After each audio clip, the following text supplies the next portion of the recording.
their opportunity. I think Kelly last year made his biggest gains between April and August.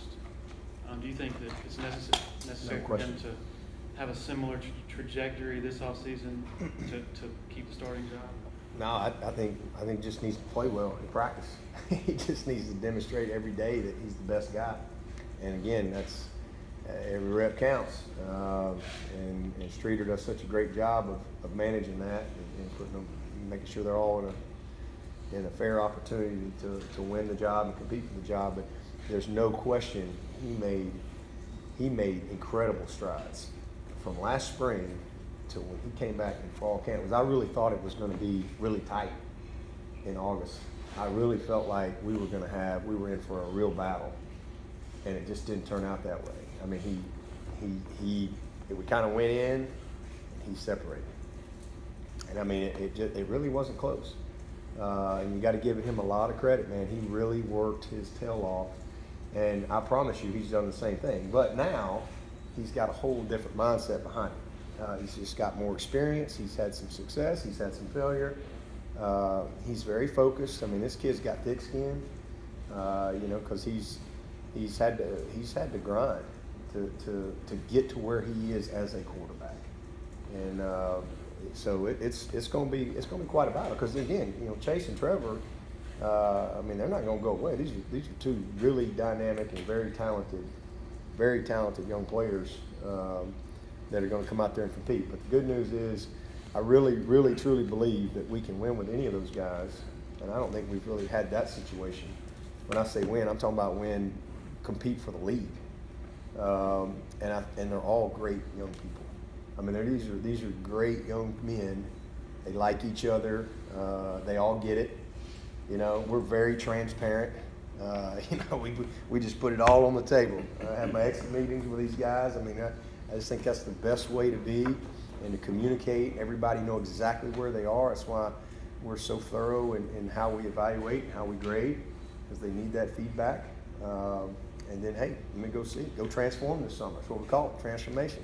And then let's see where you are. So it's going to be exciting because I think you've got some very competitive guys.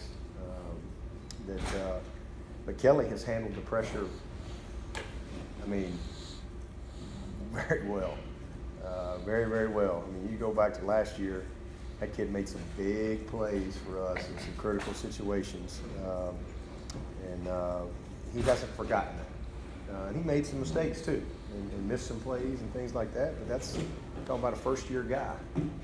So I expect he'll be much improved. In terms of reps, does losing Hunter benefit Chase the most, or do all three of those guys see more reps as a result? Yeah, all three of them will see more reps. We tried to divvy it up. I mean, we really let them all four compete this spring, moved them around. We went to multiple scales. I mean, we had people everywhere and we did that to really, really evaluate the quarterbacks and just kind of see how far we could get in spring practice. But yeah, it'll be more reps. We're gonna start Ben there, but he's obviously at ground zero. Trying to figure out what to do, but definitely be more reps for all three of them, especially Chase and Trevor. Meanwhile, you'll also have a defense out on the field besides the quarterbacks. Yeah. Are you excited about watching that group not only in fall camp but this year, considering how many special players are dotting that group? Yeah, I think the thing that there's a lot of talented guys, but there's a lot of guys on that defense. When guys decide that could leave and they decide to come back, they don't come back to kind of coast. They come back with something to prove. They kind of put a statement, an exclamation point on their career. And I think we got a bunch of guys over there on that side. We got a couple of juniors that may have an opportunity to test the waters this year. And so, that's not what it's about, but they all are eager to perform at a high level, and they all understand that they need the guy next to them. There's just a lot of connectivity on that defense. And you look at, I think our corners have a chance to be really good. Trayvon, the focus of that guy is at another level. And AJ had a good year last year, but boy, is he going to be special. Mark Fields, I'm hopeful that he's going to put it all together this year and have his best year. He certainly has shown what he can do, and we got a couple of new guys that'll add into that equation. But Isaiah Simmons, he's gonna be an exciting. I'm excited to see him because he's haven't been around many guys like him. He's kind of Dorian in that he's unique. You know, Dorian was a very unique player. Isaiah's the same way. Obviously, different body types and things like that, but are both just you'd put them in that category. Like, okay, you got your Mike backers, you got your Will backers, and then you got guys that are just like unique. And you know, Vic Beasley was unique, and that's how I would say Isaiah Simmons. I think he's a guy that can do a lot of things. He can cover. He's got great length. He can play the back end as well as anybody. He can play in the box. He's physical. He's an excellent blitzer. He's a natural guy when it comes to blitzing. Knowledge-wise, he's come so far now. So I think he's going to be an exciting player to see. Kayvon Wallace is a guy that I think is just light years of improvement with his experience from last year. So yeah, and then the depth up front. You know, to be able to see Jordan Williams go play this year. You know, I mean, you got Huggins and Dexter and Christian inside, and Albert is a guy that man, the light has come on for him. I think he's really fixing to have a great year. I hope and pray he can stay healthy because I think he's got a chance to really be the guy that we all thought he could be. And again, sometimes it takes guys a little bit longer than others to, you know, he was an end, he had to learn how to play tackle, and, you know, just not as mature as he needed to be early on, but I think the light has come on for him. And he's strong, oh my Lord. He's easily one of the top 2 or 3 strongest kids on the team.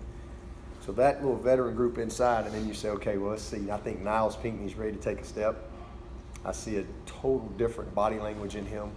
He sees an opportunity. I see Jordan Williams and the work that he's put in. He's a guy that's going to be exciting to see. And then you look at all that young talent at the end.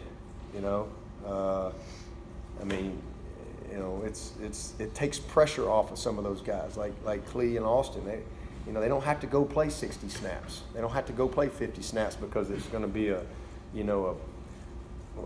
Grand Canyon drop-off in talent.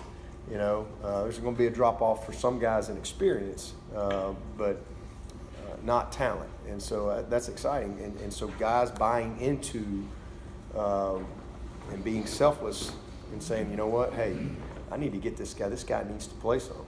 It's going to help me in the fourth quarter, and it's going to help me as we go through the course of the season. And then it's going to allow us to develop our team and develop some of the key depth that I think we need to be the best version of us this year. So, yeah, I'm excited to see him.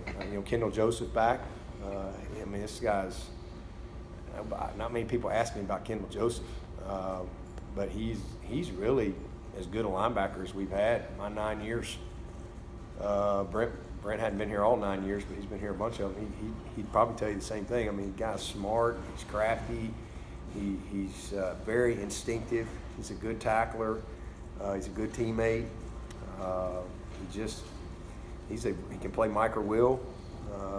Really good football player in the middle that has a chance to kind of be a quarterback. You know, kind of like baseball. When you're strong up the middle, you got a chance, right? And I think we're going to be that way with those guys. Dabo.